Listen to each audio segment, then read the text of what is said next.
So today we're going to talk about something that I think most of us are dealing with in some capacity, and it is the topic of the month with Channelmum, and it's anxiety. We're going to put the link below this video to all the other Channelmum vloggers, and everyone is talking about it because we've got to talk about it, haven't we? Yeah, I felt anxiety when I read that the topic of the month was anxiety, so thanks for that, Channelmum. But I felt massive pressure. Modern day parenting brings out anxiety, and I think it does in so many of us.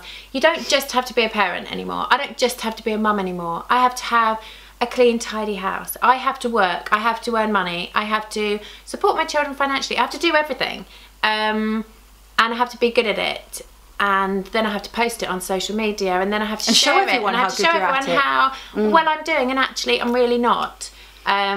Because a lot of things make me feel anxious, and I think the one thing that brings out my anxiety more than anything else is feeling like I'm not doing a good job and feeling like I'm not coping with it all. Trying to be everything and trying to be good at everything is overwhelming. Yeah. It is overwhelming. Look at you getting teary-eyed. Yeah, no, but it is. We put so much pressure on ourselves, and I wonder how much it is to do with social media. But I do know that my mum dealt with it as well, and I remember her saying, "Oh, darling, that's just one of those things that, you know, it's getting older and having kids. It comes with the program." And my mum didn't have social media. She had a high-powered job. She was raising 2 kids, all of that. So she had her own pressures, which were different, I guess, to mine. And I think back to the 1950s and every single perfect wife advert that was pushed at them all, and, you know, the perfect Grace Kelly coming in with the tea for their husband, and everything has to be wonderful. And then no one talked about it. So what kind of anxiety did those mums have? Was it secret, also, hidden at home anxiety? You know, when you were the housewife and the mum, there wasn't the added role of being a working mum so often. Not so many women had the added pressure of financially contributing to the family as well. And now we've got that on top of it. An incredible pressure keeping up with the times with kids. I mean, the changes in the way that we grew up and the way that our kids are growing up in a more technical, digital, social media-tastic society is off the scale. You don't switch off. Oh my gosh. And just getting it right as a parent and a housekeeper and a provider is incredibly intense pressure. Oh, and then there's me time, because you've got to fit that in too. Well, this is it. Now, you know, we know we have to fit that in, and we should fit it in. It will make us feel better. But when do we fit that in? I knew this morning we were going to film a video, and I thought, I've got half an hour, but I've still got to get that blog post into work, and I've got to do this, and I've got to do that. No me time today. And where was your mindfulness for half an hour as well? Oh gosh, we forgot. Put my mindfulness app on, and I shall sit there and do some guided meditation. No, I mean, it is really hard, and I know all the things I should be doing, and I know that I should be cutting out caffeine on days that I feel particularly anxious. Yesterday I had a real bout of it. Yesterday afternoon, I didn't really know why, I just felt sick. Was it because you knew you were going to see me today? No, but I just felt sick. I know that we're gearing up to a really busy time of year, and I think I was starting to think about all the things that I've got to get done, and half term's next week, and I've still got to work, and I've still got to do this, and, you know, got so many other things to do. It does come in different forms for me, and I have general anxiety, like, you know, I think most of us do, where it's just too much is going on. But I now, thank you body, have anxiety before my period. Great. So that came out of left field, and that has come since, I think timing wise, it came since I had my appendicitis in January. So something has changed in my body. And a day or two before, it is next level proper nosedive anxiety, like really dark, you know, when you just go to that dark place. Thankfully, I then look at my calendar and I go, it's all right, due date tomorrow. How interesting. I know it's there. So that's hormonal. But I think it's when things in your head and the pressures of life start to come out in physical ways. So it's a symptom. We've both had moments where you can't take a breath, you know, where breathing is hard, and I will get that as soon as I start to feel anxious. And now I've developed ways of controlling that. And, you know, and a feeling in my stomach that I could vomit. It's a sickness, isn't it? It makes you feel sick. Like, just like, I don't know what it's like to have a gastric band fitted, but I feel like someone's just suddenly gone and clamped one on my stomach, because it really makes me feel tense.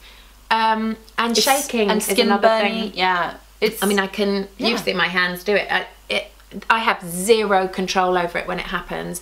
It can be talking about a really tough situation that I've struggled to talk about, and my body just takes over because I go into an anxious place, and my hands, even my legs will do it sometimes, and my knees will start to shake, and there's nothing I can do about that other than try and take myself out of the situation, try and focus my mind on my breath.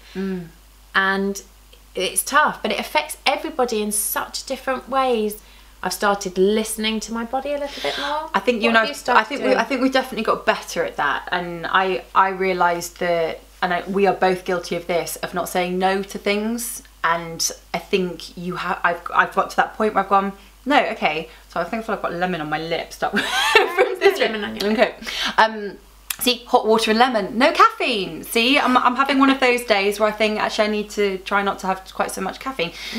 But saying no to things, and juggling work, juggling the kids, Fred, friends, you know, hey mummy, videos, all of that. And sometimes I go, do you know what? Do we have to get an Instagram post up this morning? Nah. It doesn't matter. It just doesn't matter. Problem is, that's when I phone and say, why aren't you putting anything on our Instagram? Why is it all me today? And then I cause a bit of anxiety for Katy. But and it's no, I don't do that. She honestly doesn't do that.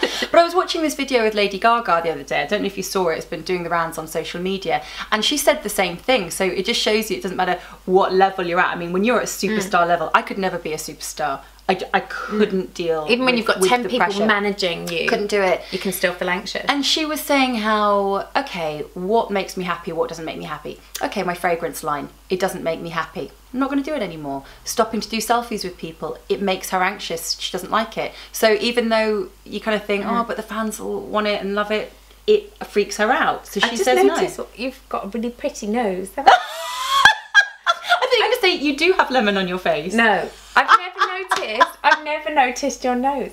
Like, I've noticed your nose. No, I've got anxiety over people looking at my nose. It's like a really pretty nose from the side. It's because you're really close to my nose. It always helps me when I'm exercising. That makes a big, big difference to my anxiety, my mental state. And it's, when I say exercising, it makes me sound like some crazy fit somebody, and sometimes it's the lamest run ever, but God, like Phoebe. Yeah, it's more like a jog than a run. It's definitely more of a jog run. And normally I'm doing a little Insta live as well, because I feel like I can't get down to the beach, or I can't be in the woods without sharing my moment with somebody. I would not run in the woods on my own. That gives me anxiety. If I did that, I would be convinced that I was going to be murdered and buried in the woods. Now you've got to go like that, because now you've drunk out of your cup. Have I got lipsticks? You've turned into the Joker. It's not a good drinking lipstick. No, it's my favourite. Stop drinking then. Just leave that. We'll have a drink. Yeah, so I think just making sure that you're aware of your triggers and knowing the things that are going to make you feel like the world is just piling on top of you, and making sure you let someone know as well. So we always used to say, having a wobbly day. If one of the other was not having a good day, it would just be like, can't talk today. Or he didn't even say that. He just said, having a wobble today. And then you'd know that that person either needs a bit of space or also needs maybe a little bit of extra help. Yeah, be aware of people around you. Yeah. So do watch the other videos from Channelmum and see what all the other mummy vloggers are talking about, because I think it's a really good one that everyone's talking about it, because I think sometimes you feel really alone on this one, and then you realise, oh no, even such and such who seems really together is also wobbling all over the place too. Thank you for watching. See you later.